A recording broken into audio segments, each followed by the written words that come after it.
Em seus passos, o que faria Jesus? Capítulo 11. Donald Marsh, diretor da Faculdade Lincoln, foi para casa junto com o Sr. Maxwell. Cheguei a uma conclusão, Maxwell, disse Marsh devagar. Descobri qual é minha cruz, e ela é pesada, mas não me darei por satisfeito enquanto eu não a tomar e carregar. Maxwell ficou em silêncio, e o diretor prosseguiu. Seu sermão de hoje deixou claro para mim algo que faz tempo que venho sentindo que devo fazer. O que faria Jesus em meu lugar? Tenho feito essa pergunta muitas vezes desde que assumi o compromisso. Tenho tentado me convencer de que ele faria simplesmente o que eu já tenho feito, cumprindo minhas obrigações na faculdade, lecionando ética e filosofia. Mas não consigo deixar de sentir que ele faria algo mais. Esse algo mais é o que não quero fazer, porque vai me trazer sofrimento de verdade. Tenho muito medo disso. Talvez você saiba do que estou falando. Eu acho que sei. Essa é a minha cruz também. Eu gostaria de fazer qualquer outra coisa menos isso. Donald Marsh pareceu surpreso, mas depois sentiu-se aliviado. Então falou com tristeza, mas com grande convicção. Maxwell, eu e você pertencemos a uma classe de profissionais que sempre se furtam a seus deveres como cidadãos. Vivemos num pequeno mundo da literatura e da reclusão acadêmica, fazendo o que gostamos e nos esquivando das obrigações incômodas que integram a vida do cidadão. Confesso, envergonhado, que tenho evitado conscientemente a responsabilidade pessoal que tenho para com esta cidade. Sei que os políticos daqui são homens corruptos e sem princípios, controlados em grande parte pelo uísque, e completamente egoístas no que tange aos assuntos da administração da cidade. Mesmo assim, durante todos esses anos, eu e quase todos os professores na faculdade temos nos contentado em permitir que outras pessoas governem a cidade, vivendo em nosso canto, intocáveis e impassíveis diante do mundo real das pessoas. O que faria Jesus? Já tentei até mesmo me esquivar de uma resposta sincera. Não posso continuar fazendo isso. Está claro que o meu dever é participar pessoalmente das próximas eleições, continuou. Ir para as primárias, usar o peso da minha influência, qualquer que seja ele, e garantir a indicação e a eleição de homens de bem, mergulhando nas profundezas das terríveis águas do engano, do suborno, das trapaças políticas e do apoio à bebida que hoje existem em Raymond. Eu até preferiria me colocar na frente de um canhão carregado a fazer essas coisas. Tenho medo porque odeio a questão como um todo. E daria quase qualquer coisa para poder dizer, não creio que Jesus faria algo dessa natureza. Mas estou cada vez mais convencido de que ele faria. É aqui que o sofrimento entra. Perder meu emprego e minha casa não me fariam tão mal quanto isso, disse. Abomino a ideia de estar em contato com esse problema do município. Gostaria muito mais de ficar quieto na minha vida acadêmica com minhas aulas de ética e filosofia. Mas fui chamado de uma forma tão inequívoca que não tenho como fugir. Donald Marsh, siga-me. Cumpra seu dever como cidadão de Raymond naquilo que a sua cidadania possa lhe custar alguma coisa. Ajude a limpar esse estábulo municipal, mesmo que tenha de sujar um pouco seus sentimentos aristocráticos. Maxwell, esta é a minha cruz.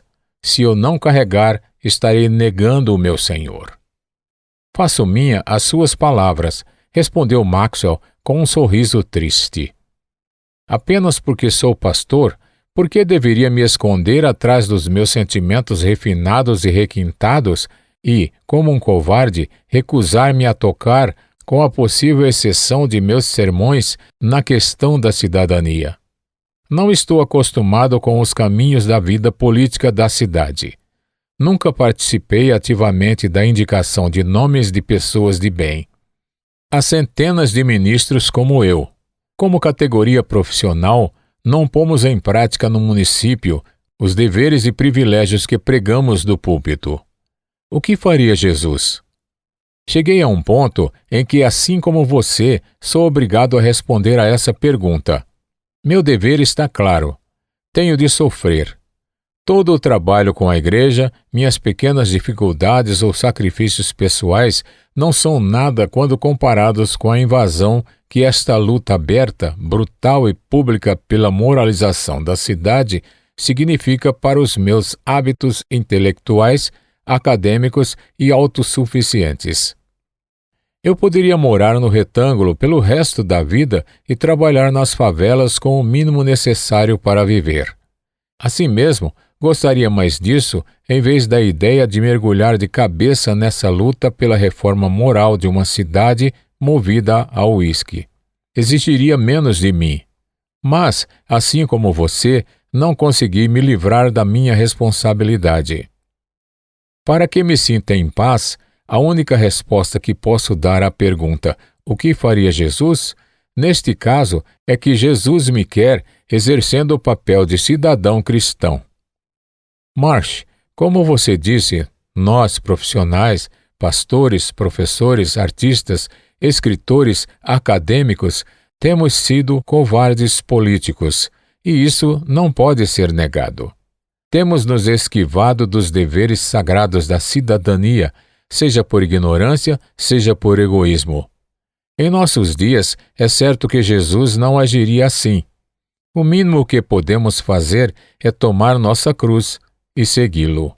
Os dois caminharam um pouco em silêncio até que Marsh disse: "Não precisamos fazer tudo sozinhos. Com certeza, poderemos contar com a presença e a força de todos os homens que também fizeram a promessa. Vamos organizar as forças cristãs de Raymond para a batalha contra o álcool e a corrupção. Com certeza, a nossa obrigação é participar das eleições primárias com uma força capaz de fazer algo mais que apenas protestar. O fato é que a questão do livre comércio de bebidas alcoólicas é deixada de lado com grande facilidade e muita covardia, apesar da ilegalidade e da corrupção. Vamos organizar uma campanha que faça sentido por ser a representação do que é justo. Jesus agiria com muita sabedoria nessa questão. Ele empregaria recursos financeiros e faria grandes planos. Vamos fazer o mesmo. Se vamos carregar essa cruz, que seja com coragem como homens." Tendo conversado longamente sobre o assunto, encontraram-se no dia seguinte no gabinete de Maxwell para iniciarem o planejamento. As eleições primárias estavam marcadas para sexta-feira. Durante aquela semana, nos círculos políticos de toda a cidade, corriam boatos sobre acontecimentos estranhos, mas isso não chegava aos ouvidos do cidadão comum. O sistema de indicação por meio de cédulas não era empregado naquele estado, e as eleições primárias foram convocadas para se realizar no fórum da cidade em reunião pública. Os cidadãos de Raymond jamais se esqueceriam daquele encontro. Foi tão diferente de qualquer reunião política já realizada que não há termos de comparação. Os nomes seriam indicados para prefeito, vereadores, chefe de polícia, escrivão e tesoureiro municipal. O Diário de Notícias da noite de sábado publicou uma reportagem completa sobre as eleições primárias. Em seu editorial, Edward Norman falou com objetividade e convicção, e o povo cristão de Raymond estava aprendendo a respeitá-lo profundamente em vista de sua clara sinceridade e altruísmo. Um trecho daquele editorial faz parte desta história e o citamos aqui. Pode-se afirmar com segurança que nunca na história de Raymond aconteceram eleições primárias como as de ontem à noite no fórum.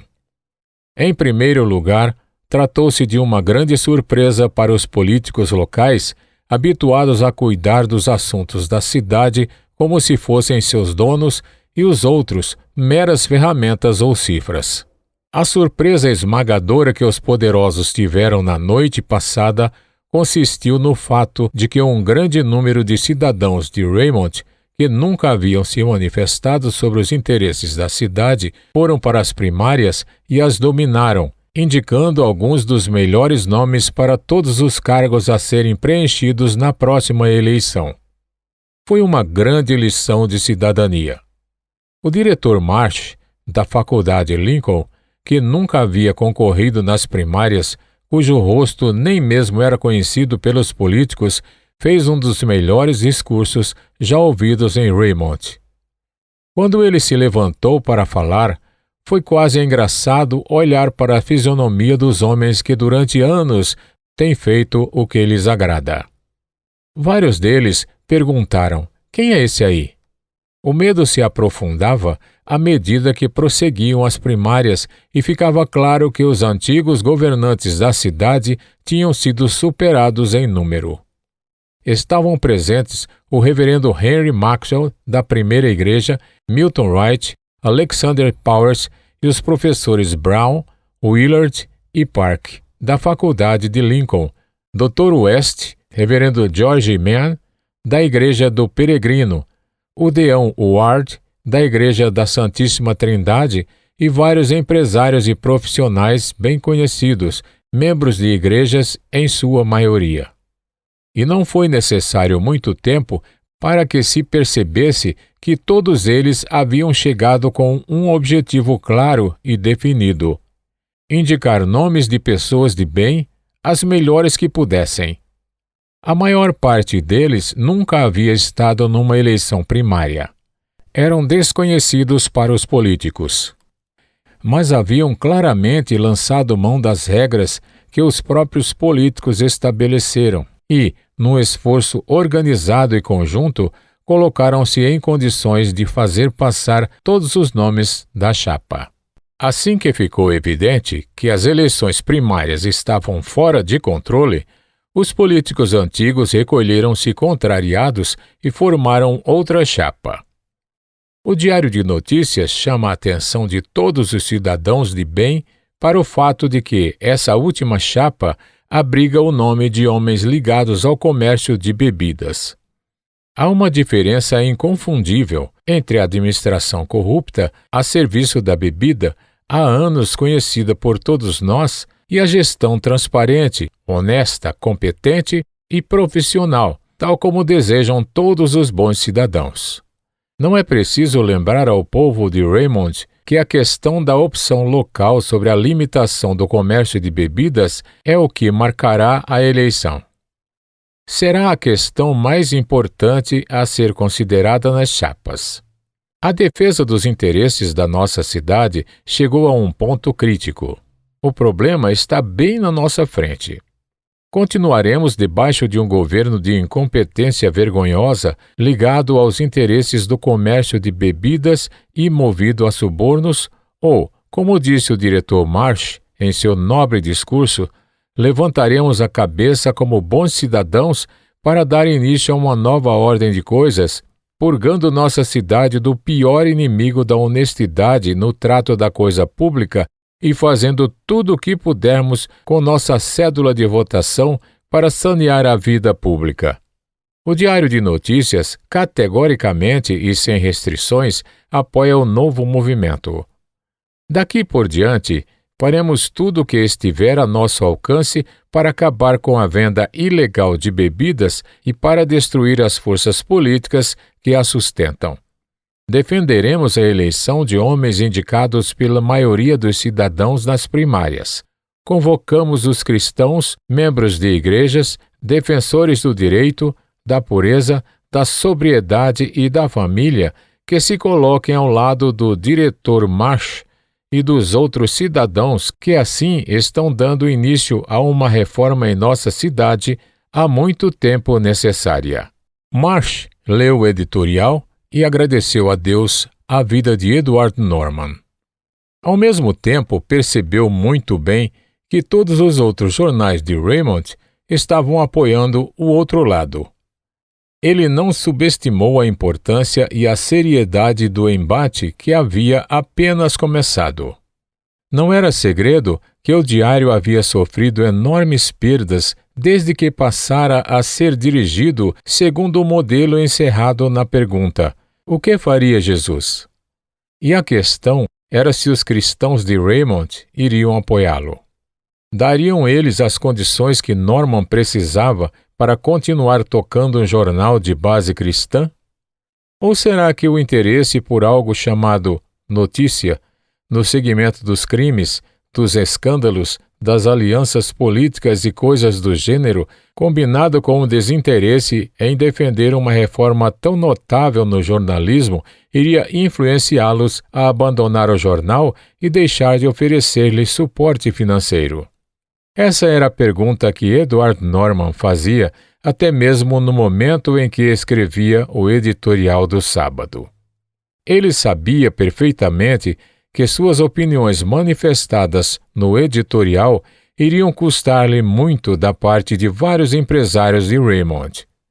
Assim mesmo, ao colocar a pena sobre o papel, fez outra pergunta: o que faria Jesus? Essa pergunta agora fazia parte de toda a sua vida. Era a mais importante de todas.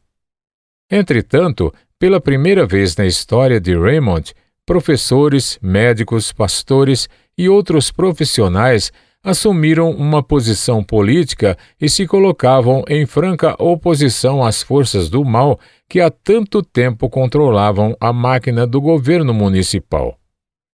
Esse fato em si era muito impressionante. Com grande humildade, o diretor Marsh reconheceu consigo mesmo que nunca soubera o que a justiça de cidadãos responsáveis podia realizar. A partir daquela noite de sexta-feira, ele redefiniu o significado da palavra educação para si e para os outros que estavam sob sua influência.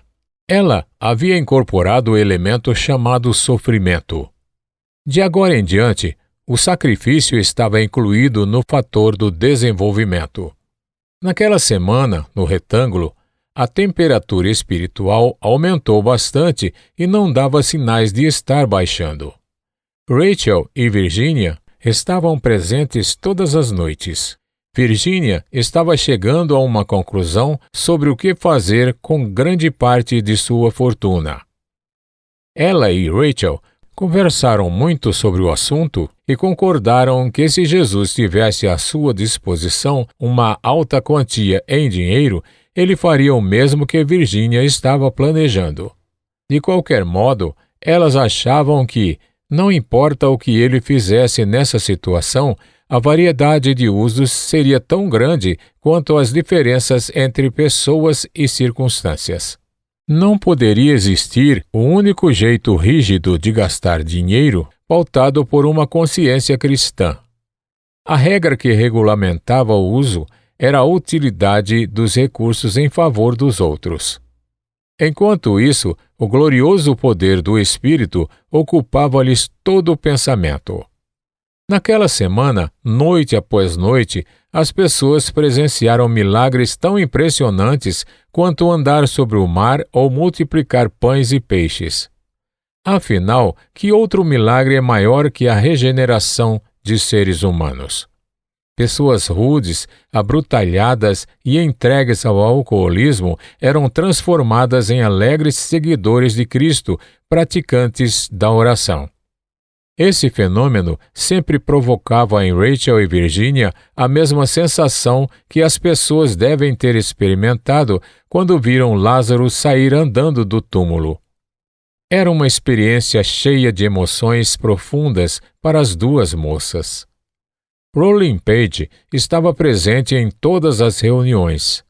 Não havia nenhuma dúvida sobre sua transformação. Rachel ainda não havia falado muito com ele. Rolling estava admiravelmente quieto. Era como se ele estivesse o tempo todo pensando. Com certeza, o rapaz não era mais o mesmo. Conversava com Gray mais do que com qualquer outra pessoa. Não evitava Rachel, mas parecia ter medo de passar alguma impressão de que estivesse tentando se reaproximar. Rachel encontrou dificuldade até mesmo para expressar-lhe sua alegria por causa da nova vida que ele tinha começado a conhecer.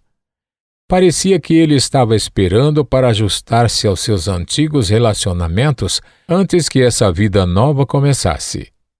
Não se esquecera de suas amizades, mas ainda não estava preparado para reconfigurar a percepção que tinha delas. A semana havia chegado ao fim, e o retângulo enfrentava uma árdua batalha contra as forças do mal. O Espírito Santo lutava com todo o seu poder sobrenatural contra o diabo, que por muito tempo exercera domínio sobre seus escravos nos bares. Se os cristãos de Raymond conseguissem imaginar o que aquele embate significava para as pessoas que tinham acabado de despertar para uma vida de mais pureza, seria impossível que a eleição resultasse na manutenção do antigo sistema de comércio de bebidas alcoólicas. Mas isso ainda estava por acontecer. O horror do ambiente em que muitos convertidos viviam ia aos poucos calando fundo no pensamento de Virginia e Rachel. Todas as noites, ao voltarem para suas casas luxuosas, sentiam o coração pesaroso. Boa parte dessas pobres criaturas voltará à velha vida, dizia Gray, tomado de tristeza. O ambiente tem um peso considerável sobre o caráter. Não é razoável pensar que essas pessoas sempre haverão de resistir à presença e ao cheiro das bebidas demoníacas que as cercam. Ah, Senhor, até quando os cristãos vão continuar apoiando com seu silêncio e seus votos a maior modalidade de escravidão que se conhece em todo o país? Ao fazer essa pergunta, ele não tinha muitas esperanças de receber uma resposta imediata. Havia um fio de esperança pelas ações realizadas nas eleições primárias da noite de sexta-feira, mas ele não se atrevia a prever o resultado. As forças da bebida livre estavam alinhadas, alertas, agressivas e sentindo um ódio incomum por causa dos acontecimentos da última semana na tenda e na cidade. Será que as forças cristãs agiriam em bloco contra os bares? Estariam divididas pelos interesses comerciais ou pela falta de hábito de atuarem juntas, a exemplo do que sempre faziam os defensores do livre comércio de bebidas alcoólicas? A resposta a essas perguntas ainda teria de aguardar. Enquanto isso, as forças favoráveis à bebida aquartelaram-se no retângulo como se fossem uma serpente enrolada, pronta para dar o bote e morder com seu veneno qualquer parte que não estivesse protegida. No sábado de tarde, bem na hora em que Virginia saía de casa para encontrar-se com Rachel a fim de conversar sobre as suas novas ideias, aproximou-se uma carruagem que levava 3 de suas amigas ricas. Virginia foi para o meio-fio e ficou ali conversando com elas.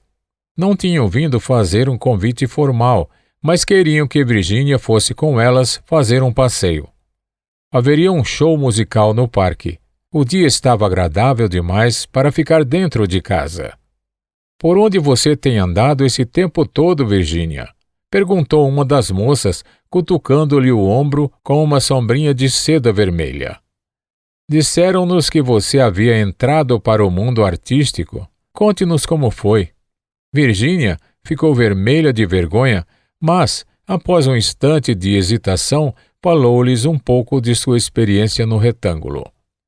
As moças na carruagem começaram a ficar realmente interessadas.